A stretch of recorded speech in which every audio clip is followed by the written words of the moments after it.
let's say prime factorization of 210. Is it divisible by 2? Yes, because it's an even number.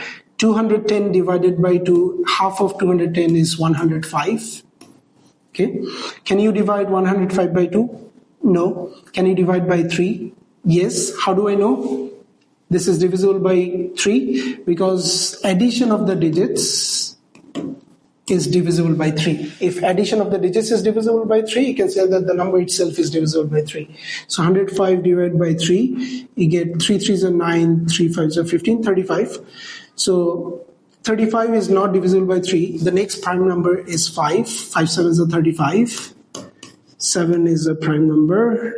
That's it. So we'll write 210 equal to 2 times 3 times 5 times 7. Okay, prime factorization of 210. Similarly, 144.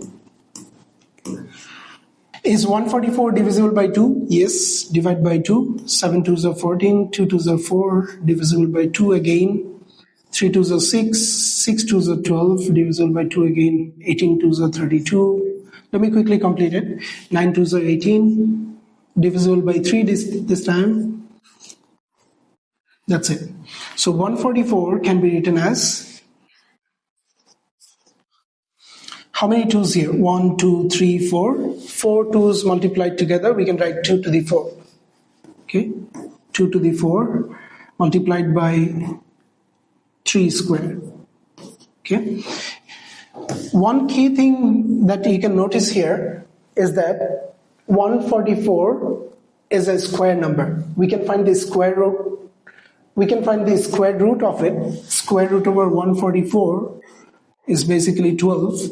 So if it is a square number, it's just an extra knowledge. So if it is a square number, powers of the prime factors are basically even numbers. Okay, so 2 to the power 4, 4 is even number. 3 to the power 2, 2 is even number. So if it is a square number, you'll see the powers as a multiple of 2. Even in cube numbers, we'll see this in the next slide. So if it is a cube number, you'll see that cube means power of 3. So these indices will be in the multiple of 3. Okay, this will come in handy when you do an exercise like this, squares and cube number challenges. Let's have a look at this. It says write 96 as a product of its prime factors. We'll look into this after doing this one. So let me quickly complete it. 4 2s are 8, 8 2s are 16, 2 2s are 4, 4 2s are 8, 12, 6, 3, 1. So 96 can be written as 1, 2, 3, 4, 5, 2 to the 5 multiplied by 3. Now the question says find the smallest value of k such that 96k is a square number. As I said in the previous slide, square number means the powers of the prime factors will be even numbers. But this is odd here. How many extra 2's do you need? I need extra 2 here, 1, 2 here to make it 2 to the 16.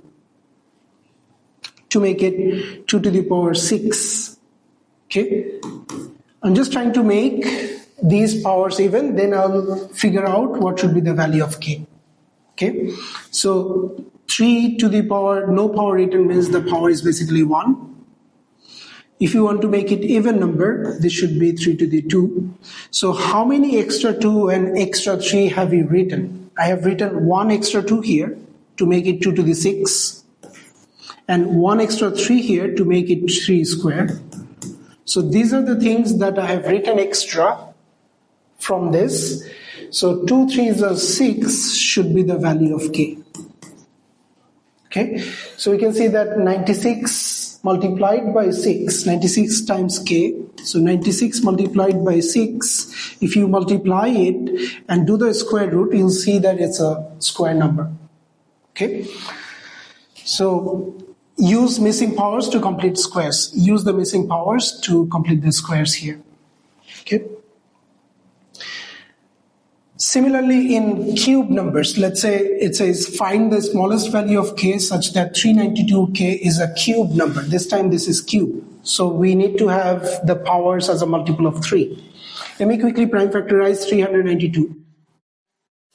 Is divisible by 2, 2 ones are 2, 9 twos are 18, 6 twos are 12, 9 twos are 18, 8 twos are 16, you get 49, 7 sevens are 49, and 1. So 392 can be written as 1, 2, 3, 2 cubed. It's already a multiple of 3. Okay, 7 squared. So you can see that 2 cube is already there. You need an extra 7 to make it 7 cubed. We need a cube number. So the powers have to be multiple of 3. This is already a multiple of 3. 3 ones are 3. But this is not. That means we need an extra 7 there. So this has to be 2 cube, 7 cube. This extra 7 that we are taking, this is the value of k. So k is basically 7 here. Okay. Use missing powers to complete the cubes. Alright. To recapitulate, today we have learned that factors are divisors that leave no remainder. Okay. Prime numbers are numbers that have only 2 factors. We have learned the first few prime numbers 2, 3, 5, 7, 11, 13, 17, 19, 23 and 29. Okay, you have to learn these first 10 prime numbers. Then we learned about prime factorization, breaking a number into the product of its prime factors. Okay, then we learned that to find a square number, all prime powers have to be even, okay, or multiples of 2. And in cube numbers, all prime powers have to be a multiple of 3. That's all. Thank you.